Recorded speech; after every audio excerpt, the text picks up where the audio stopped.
Hello friends, welcome to my YouTube channel Easy to Solve.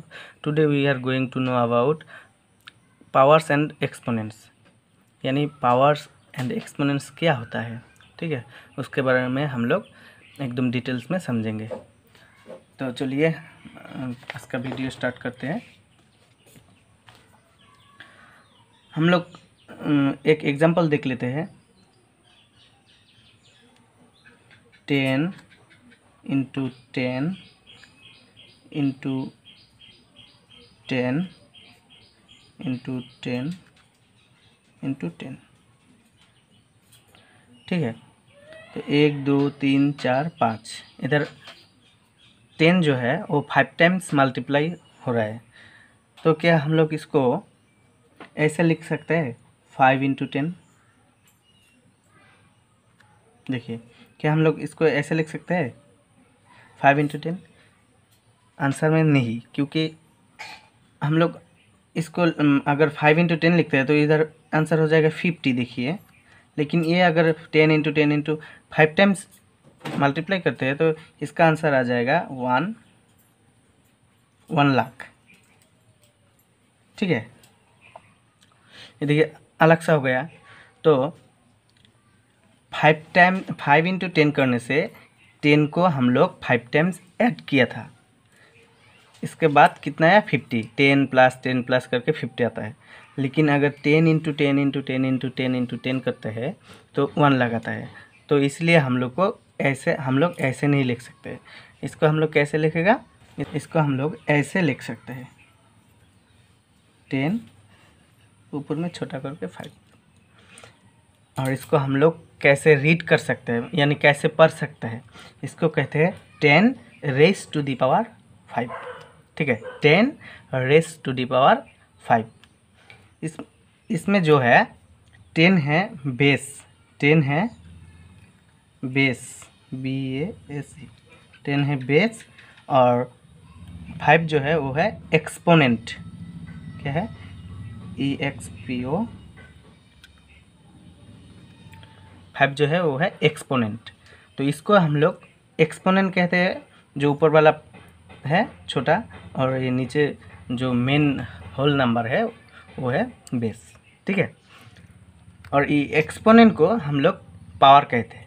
Exponent को power कहते हैं और इंडेक्स भी कहते हैं। ठीक है, तो पावर जो नंबर होल नंबर का ऊपर हम लोग देखते हैं कि 5 रेज़ टू दी पावर 7, इधर 5 है बेस और ये हो गया एक्सपोनेंट। ठीक है, और ये हो गया बेस। और ये वाला जो 10 इंटू 10 इंटू 10 इंटू 10 इंटू 10 था, उसको हम लोग कैसे लिख सकते हैं तब? 10 इंटू 10 इंटू 10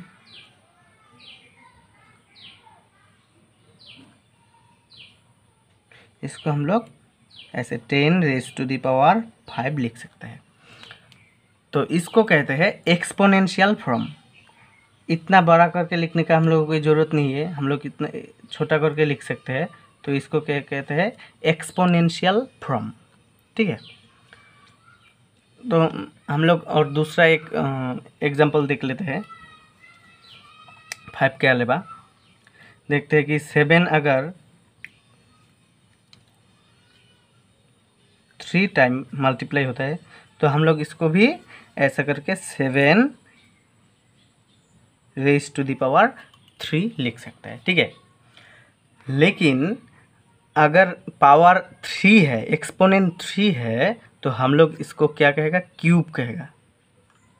क्यूब, पावर 3 होने से क्यूब कहता है। और अगर किसी का पावर 2 है, रेज़ टू दी पावर 2 है, ये 2 को हम लोग क्या कहेगा? स्क्वायर कहेगा। ठीक है, SQUAR, इसको हम लोग स्क्वायर कहेगा। 2 होने से स्क्वायर कहता है और 3 होने से क्यूब कहता है।